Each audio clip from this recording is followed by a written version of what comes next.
Have you ever heard of panel discussion FOMO? It's a real thing. It happens when the panel moderator calls the panelists ahead of time and they have this fabulous discussion, and then the panelist offhandedly says, oh, well, like we were talking about before, and the audience says, what? How come I wasn't part of that discussion? I'm Kristen Arnold. I'm a professional panel moderator and a leading authority on moderating panels, and you do not want that happen in your panel discussion. Let's find out why.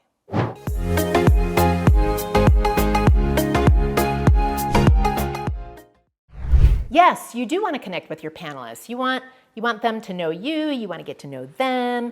It's going to be awesome. In this video, we are going to be talking about that awesomeness of creating that connection. You have a couple of touch points. We're going to be talking about when you can reach out to them, what you do during that, and how to prevent a little bit of FOMO going on. Let's dive right on in. So you have 5 opportunities to chat with your panelists, which is awesome. The thing about panelists is sometimes they just don't know what questions to ask you as the panel moderator. So never assume that they've ever moderated a panel before. So take them through the journey of your conversation about what the panel is, your role as a panel moderator, how the flow is going to go. So we're going to go through each of these 5 points in a little bit more detail. Sound good? So the first touch point is that initial email invitation.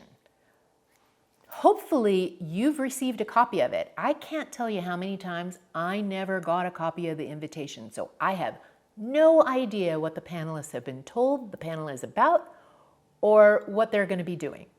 There's nothing. So ask your meeting organizer if there has been the invitation that's been sent out to get a copy of the invitation. And usually the invitation will have the typical stuff, like here's the title of the panel, here's the location, here's the time it's going to start. Hopefully the panel invitation has a little bit more detail to it. It should have a profile of who will be in the audience, the demographics, the level of experience, why this panel, why now, why are you on it? These are things that sometimes you see in the invitation or not. Sometimes the invitation will actually recommend that they reach out to the panel moderator, or it'll say, we'll have a pre-event meetup shortly, and that will get organized.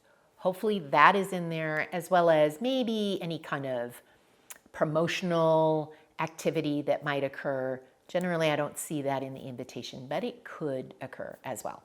So now that you have your panelists and they've been invited, that's the first touch point. The second touch point is your initial contact with them. Now, this could happen in multiple ways. The meeting organizer could have already gathered information about what they think are the most important points, what questions they want. Rarely do I have meeting organizers do that, but just 2 weeks ago I did. And I got a list of each panelist and what their hot buttons were. That was actually pretty helpful. But more often than not, it's one of 2 things. You schedule a group conference call so that at least the panelists can meet each other. And if it's phone or by conference call, video conference call, that's awesome.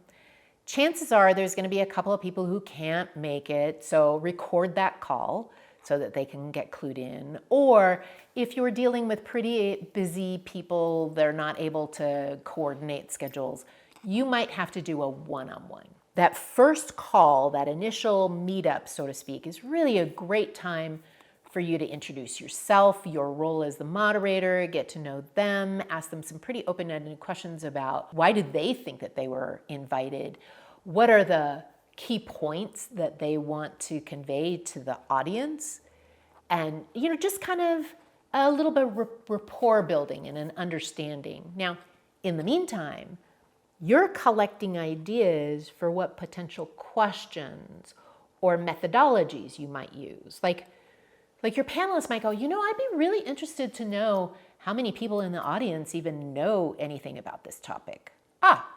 Well, that's a clue that maybe we should start the panel with, let's just take a poll on how experienced are you? Do you think you should be up here as a panelist? Or Like, I'm just still learning how to spell the topic, and maybe it's somewhere in between. So get a sense for the panelists. Now, the key is once they start talking about the topic, just go, save that for the panel. Just in a very nice and pleasant way, just say, save that for the panel, okay? And they'll go, what? That's the content. We're going to save it for the panel. It'll be awkward at first, but once you get used to doing it, it's like, oh, that's how we keep FOMO from occurring for the audience. So those 2 touch points are the absolute basics. Can't live without them. First, that the panelists got some kind of invitation versus just, hey, Kristen, come on down to the panel. Hopefully they received some kind of formal invitation. And number 2, that there was some kind of connection. That first initial conversation about what's on their mind, what are they thinking about, what do you think the hot points are, those kinds of things. I'm just curious. Of those 2, did you pick an idea? Did you get a good idea? A good reminder? I'd like to hear about it. Put it in the comments below. So here's an interesting thing that you can do after your first meetup as a group, if you were able to, or individually, is you summarize those and you send it back out to the meeting organizer and the panelists. Here's what I heard. Here's a summary. Oh, by the way, you wanted this, that, or the other thing. Oh, by the way, you were talking about having a meetup beforehand. We've just scheduled a breakfast. Whatever came up in that initial meeting, summarize and send it out to them. Even if it's just a reiteration of what they already know, it sends the signal that they're in good hands. It's almost showtime. We're a couple of days before the event.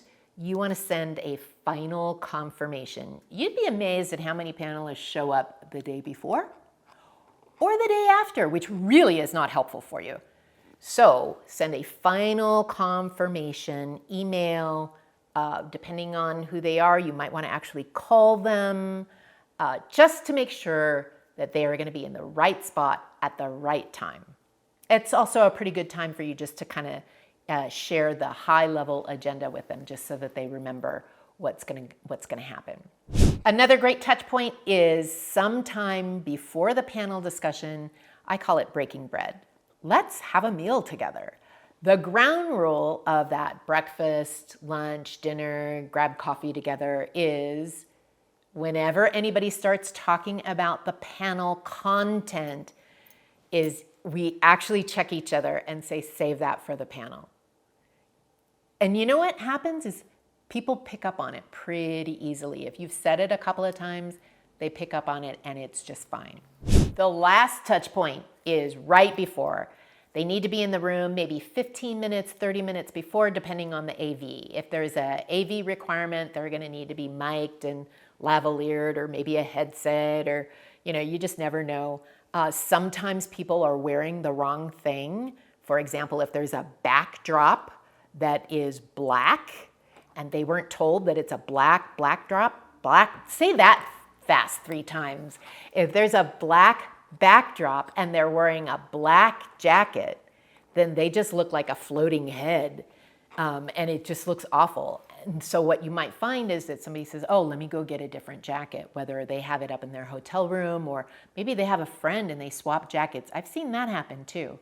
So make sure that you get there like have everybody there 15, 30 minutes ahead of time, just to make sure that everything's going to be smooth, that they know where they're supposed to be sitting, that they've actually got their directions.